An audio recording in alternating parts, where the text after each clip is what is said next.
लोगों से सुना था कि समय के साथ दर्द कम हो जाता है, घाव भरने लग जाते हैं, पर मुझे लगता है कि कुछ ऐसे दर्द होते हैं जो समय से के साथ बढ़ते ही हैं, कम नहीं होते। मेरे पिता का जाना उसी दर्द में से एक है, जो जितना समय बीतता जा रहा है उसका एहसास, उनके नहीं होने का एक खालीपन, उनकी कमी और ज़्यादा महसूस होती है। वैसे भी हम लोगों के लिए पिछले 2 साल थोड़े कठिन रहे थे, व्यक्तिगत तौर पर, राजनीतिक तौर पर।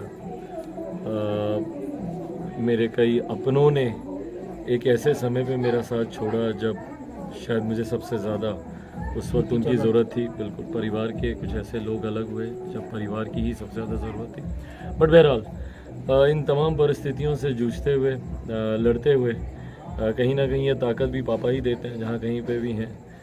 वही एक दैवीय शक्ति के तौर पर मुझे वो ऊर्जा देते हैं कि मैं इन तमाम बातों से लड़ पाऊँ, सत्य की राह पर चल पाऊँ, बिना भटके हुए, बिना समझौते किए हुए।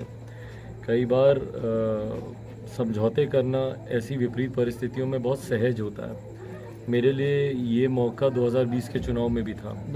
उस वक्त भी अगर मैं एक समझौता कर लेता, छोटा सा समझौता, और मुख्यमंत्री नीतीश कुमार जी के सामने जाके नतमस्तक हो जाता, तो संभवतः कई मेरे विधायक होते हैं, मैं खुद केंद्र में मंत्री होता और ये संघर्ष के दौर से नहीं गुजरना पड़ता। पर अगर वो समझौता मैं उस वक्त करता तो शायद मैं आज अपने पिता की तस्वीर पर पुष्पांजलि नहीं अर्पित कर पाता। जीते जी जिन्होंने मेरे नेता को अपमानित करने में कोई कसर नहीं छोड़ी, मैं मुख्यमंत्री नीतीश कुमार जी की बात कर रहा हूँ। और उनके जाने के बाद भी आज तक आप बता दीजिए कौन सा प्रदेश का ऐसा बड़ा नेता है जिनका निधन हुआ हो और उसके लिए राज्य सरकार ने कोई ना कोई कार्यक्रम, कोई ना कोई योजना, कोई ना कोई स्मारक, कुछ ना कुछ उनके नाम पे किया। आज 2 साल हो गए, पर मुख्यमंत्री नीतीश कुमार जी, राज्य सरकार के द्वारा एक कोई ऐसी पहल नहीं की गई जो इस बात को दिखाए कि मेरे नेता भी उस सम्मान के हकदार हैं। क्या एनडीए या महागठबंधन? भाई, ये जवाब आज की तारीख में मैं उस स्थिति में नहीं हूँ कि मैं आपके इस प्रश्न का जवाब दूँ, क्योंकि मेरी प्राथमिकताएं अभी चुनाव नहीं है। चुनाव जब आएगा तब ज़रूर वो प्राथमिकता बनेगी, पर आज की तारीख में कोई चुनाव, ना मध्यावधि चुनाव है, ना लोकसभा के चुनाव हैं। 2 सीटों पर उपचुनाव ज़रूर होने, जिसको लेकर बिहार संसदीय बोर्ड ने एक फ़ैसला पहले ही कर चुके हैं। हमारे बोर्ड के अध्यक्ष उल्लास पांडे जी के द्वारा कुछ फ़ैसले लिए गए हैं, जिसकी जानकारी कल मेरे साथ साझा की जाएगी।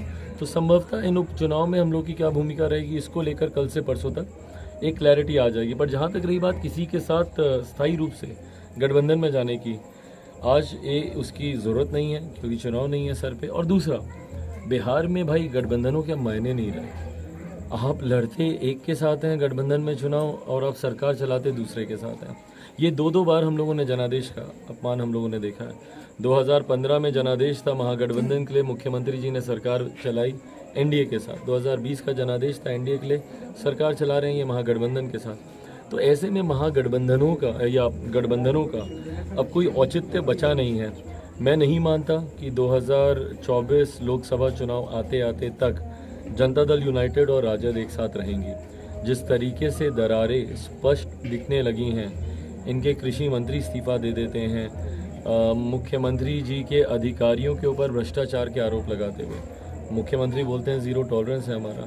फिर ऐसा कैसा टॉलरेंस आपका करप्शन को लेकर कि एक आपके मंत्री अपने अधिकारियों को दोषी ठहरा रहे हैं और उस पर जांच बैठाने की बजाय उस मंत्री का आप इस्तीफा आप ले रहे हैं। तो कहीं ना कहीं ये दरारें स्पष्ट दिखने लग गई हैं राजद और जदयू में। मैं मानता हूँ जल्द इन दोनों में भी टकराव होगा। परिणाम स्वरूप बिहार में मध्यावधि चुनाव होंगे, वो सही समय होगा और उस वक्त मेरी प्राथमिकता होगी किस गठबंधन के साथ जाना है, ये फैसला।